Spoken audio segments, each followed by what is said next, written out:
ओम श्री परमात्मने नमः। ओम श्री परमात्मने नमः। धृतराष्ट्रवाच धृतराष्ट्रवाच धर्मक्षेत्रे कुरुक्षेत्रे धर्मक्षेत्रे कुरुक्षेत्रे समवेतायुत्सवः समवेतायुत्सवः मामका पांडवाश्चैव किम कुर्वत संजय। भगवान की कृपा से हम लोगों को गीता सुनने का पढ़ने का अवसर मिला है। ये भगवान की कृपा बिना इस मार्ग पे कोई पैर रख नहीं सकता। अति हरि कृपा जाहि पर होई पाम दे यही मार्ग सोई। कृपा ही नहीं, अति हरि कृपा जिस पर हो जाती है वो इस मार्ग पर पैर बढ़ाता है,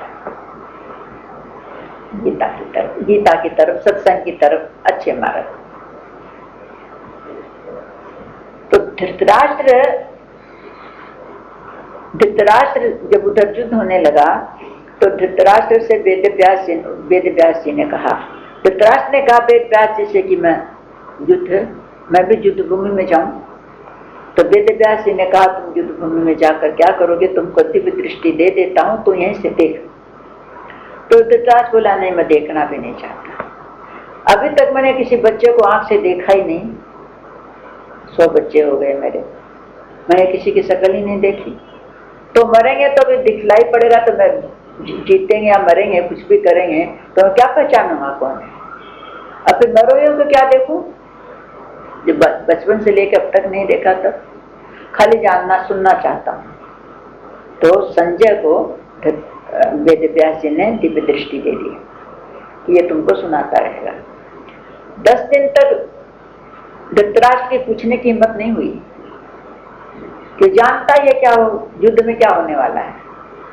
और उसको ये तो है कि उनके साथ कृष्ण है, और ये भी पता जो गलत रास्ते अधर्म के रास्ते पर चलेगा वो हमेशा भय मानता रहेगा। तो जानता तो है कि हमारा पक्ष धर्म का है, और मालूम है उसको, इसलिए उसको भय तो ही मेरे बच्चे मरेंगे। तो 10 दिन तक पूछने की हिम्मत नहीं हुई।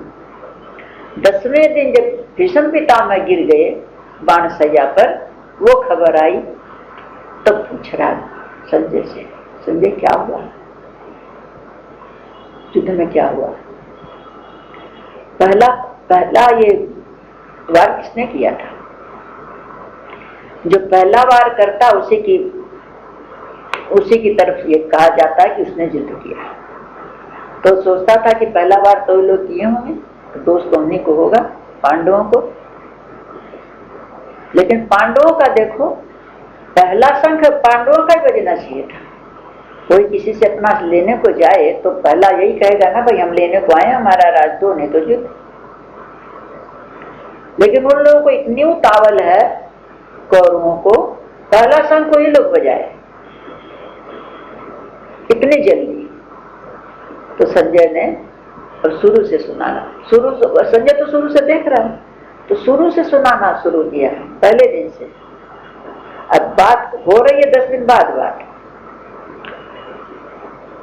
तो धृतराष्ट्र बोले कि हे संजय, धर्म भूमि कुरुक्षेत्र में जो युद्ध की इच्छा से इकट्ठे हुए हैं मेरे पुत्र और पांडु के पुत्र, उन्होंने क्या किया। अच्छा, ये पूछने का कोई तरीका है। युद्ध भूमि में क्या गए हैं तो युद्ध किए, और क्या किया। भगवानंद जी कहते हैं कोई वहां जाके गुल्ली डंडा थोड़ी खेले हैं। क्या पूछ रहा है तू। युद्ध भूमि में गए तो युद्ध हो रहा है। उन लोगों ने क्या किया, अंधा है तो अपने विवेक के अनुसार ही तो प्रश्न भी कर रहा है। तो ये धर्म क्षेत्र कुरुक्षेत्र क्यों कहा, ये जीवन भी तो युद्ध भूमि है। तो शरीर है ना, इस शरीर ही कुरुक्षेत्र है और यही धर्म क्षेत्र है। कुरुक्षेत्र का मतलब कर्म क्षेत्र, तो ये शरीर कर्म क्षेत्र मतलब जगह स्थान को, धरती को पृथ्वी कहते हैं। खेत में जो बीज बोया वो उगा, तो इसमें भी जो कर्म किया वो मिला। धर्म क्षेत्र इसलिए कहा, ये मनुष्य शरीर धर्म क्षेत्र है। इस मनुष्य शरीर में मनुष्य धर्म की खेती कर सकता है और किसी शरीर में नहीं कर सकता। इसलिए मनुष्य शरीर मिला है, ये धर्म क्षेत्र है और एक कर्म क्षेत्र है। तो इसमें मनुष्य को कैसा बीज बोना है, ये मनुष्य के विवेक के ऊपर है और ये अधिकार केवल मनुष्य को ही है और कोई योनि में नहीं है, चाहे जैसा बीज बोलो उसके अंदर। इसलिए इसको, इस शरीर को भी धर्म क्षेत्र और कुरुक्षेत्र कहा गया।